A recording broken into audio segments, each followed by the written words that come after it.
Hello and नमस्कार everyone. इस video में आज मैं बताने आई हूँ कि अगर आपकी प्रेगनेंसी चल रही है और लास्ट ट्राइमेस्टर चल रहा है विच मीन 7, 8, 9th मंथ चल रहा है, तो आपको ऐसी कौन सी चीजें फॉलो करनी है जिससे आपकी डिलीवरी इजी हो जाए और आपकी कोई भी तकलीफ ना हो। और क्योंकि डिलीवरी करना अपने आप में बहुत स्केरी चीज होता है, सबको फर्स्ट टाइम में डर लगता है क्योंकि आपको अलग अलग फियर्स होते हैं डिलीवरी करने के पेन से, या बच्चा कैसे डिलीवर होगा, तरह तरह के थॉट्स आपके माइंड में चलते रहते हैं। और जो पेन होता है वो भी अनबेरेबल होता है, जो मूड स्विंग्स होते हैं, जो हार्मोन्स फ्लक्चुएट होते हैं, वो भी नहीं पता कर पाते हम उसको भी, और हम कैसे भी रिएक्ट करते हैं और हम डिप्रेशन में चले जाते हैं। तो आपको डिप्रेशन में नहीं जाना, स्ट्रेस नहीं लेना। सबसे पहले तो जब आपका लास्ट ट्राइमेस्टर शुरू हो रहा है तो आप stretching exercises, strengthening exercises follow करें। आप फ्रॉग वॉक फॉलो कर सकते हैं, फ्रॉग पोजेस बना सकते हैं, आप नॉर्मल स्क्वाटिंग कर सकते हैं, लेग स्ट्रेचिंग कर सकते हैं, पेल्विक एरिया की स्ट्रेचिंग कर सकते हैं, जिससे नॉर्मल डिलीवरी इजी हो और डिलीवरी के टाइम आपकी मसल्स अच्छे से स्ट्रेच रहें और डिलीवरी करने में प्रॉब्लम ना आए।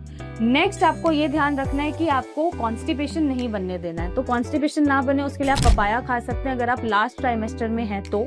साथ में आप डेट्स, प्रून्स, ब्लैक करंट्स खा सकते हैं, आप वॉलनट्स खा सकते हैं, भिगो के बादाम खा सकते हैं। उससे आप पे भी जो भी न्यूट्रिएंट डेफिशिएंसी चल रही है वो भी पूरी होगी और आपकी जो डेवलपमेंट है फीटस की वो भी अच्छी होगी। आप चाहें तो आप गर्म दूध के साथ हल्दी मिला के, उसमें इलायची मिला के, केसर मिला के ले सकते हैं। वो आपकी इम्यूनिटी भी स्ट्रॉन्ग करेगा, आपकी विल पावर भी स्ट्रॉन्ग करेगा, बच्चे का जो डेवलपमेंट है वो भी स्ट्रॉन्ग करेगा और इजी डिलीवरी में हेल्प करेगा। आप चाहे तो दूध में घी मिला के भी इंटेक कर सकते हैं, वो भी आपकी डिलीवरी इजी करता है, कोई भी प्रॉब्लम नहीं आने देता है।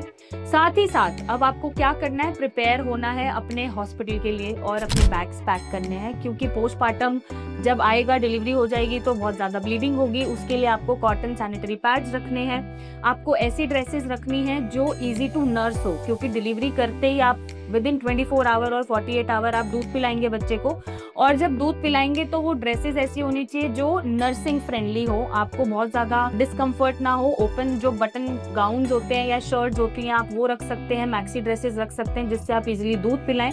मेक श्योर कि आप एक कंफर्ट जो हमारा फीडिंग पिलो होता है उसको अगर आप लेके जाते हैं तो दूध पिलाना इजी हो जाता है, आपका पोस्चर भी मेंटेन रहता है, आपको ज्यादा झुकना नहीं पड़ता और आपका बैक एक नहीं होता है। आपको सैनिटरी पैड्स के साथ साथ नैपकिन्स रखने कॉटन, ताकि हाइजीन मेंटेन रहे। हो सकता है कि आपको नहाना पड़े या फिर आपको नॉर्मल स्पॉन्ज कराना पड़े, तो उसके लिए कॉटन जो हमारे नैपकिन्स होते हैं वो होने चाहिए। बच्चे के लिए आप नैपकिन्स कॉटन की रखेंगे जिससे आप लंगोट बांधेंगे या कॉटन उसको पैंटीज पहनाएंगे या नैपीज पहनाएंगे। मेक श्योर कि बच्चे को जो भी आप कपड़ा दे रहे हैं डिलीवरी के बाद वो आपके एनवायरनमेंट के हिसाब से फ्रेंडली हो। अगर सर्दियां हैं तो उस हिसाब से आप लेयरिंग करें, बट अगर गर्मियां हैं तो कॉटन क्लोथ्स होने चाहिए, बच्चे को ज्यादा इरिटेशन फील नहीं होना चाहिए। आपको डिलीवरी के बाद बच्चे के साथ साथ अपना ध्यान भी रखना बहुत जरूरी है। ये टाइम बहुत डिफिकल्ट होता है बट ये टेम्परेरी होता है, आप इससे निकल जाते हैं। बट अगर इस टाइम में आप ज्यादा स्ट्रेस रहते हैं, ज्यादा सोचते हैं, ज्यादा फियर करते हैं, डिप्रेशन में जाते हैं, तो वो लाइफ लॉन्ग आपको भुगतना पड़ता है या फेस करना पड़ता है या उसके रेपरकशंस देखने पड़ते हैं। तो आप ऐसे में ब्रीदिंग एक्सरसाइजेस फॉलो करें।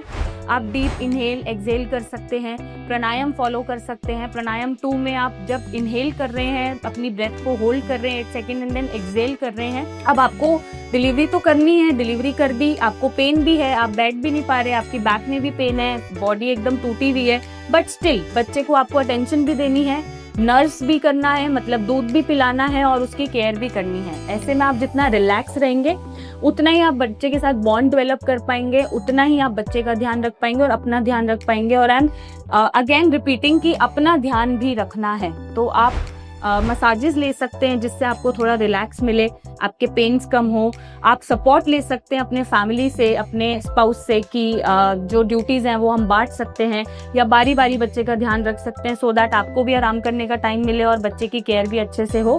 आप म्यूजिक सुनिए, आप योगा करें, प्राणायाम करें। म्यूजिक से अगर आपको अच्छा लगता है तो आप म्यूजिक सुने ताकि वो एक सेंस ऑफ रिलीफ आपको दे, स्ट्रेस ना बनने दे। और बुक्स पढ़ें, अगर आपको रीडिंग पढ़ना पसंद है, रीडिंग आप करते हैं तो आप बुक्स पढ़ें।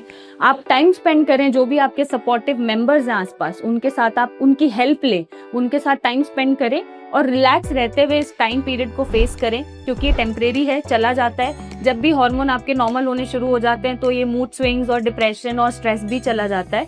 बट अगर आप इसको अच्छे से फेस करेंगे, ज्यादा परेशान नहीं होंगे, तो आप भी ठीक रहेंगे, लॉन्ग रन के लिए, और आपके बच्चे की केयर भी अच्छे से हो पाएगी। और अगर कुछ भी डाउट है तो आप नीचे दिए गए नंबर पे मेरी टीम से पूछ सकते हैं, हमसे पूछ सकते हैं, और हमारी टीम से कनेक्ट कर सकते हैं और अपने सभी सवालों के जवाब पा सकते हैं। Thank you and take care.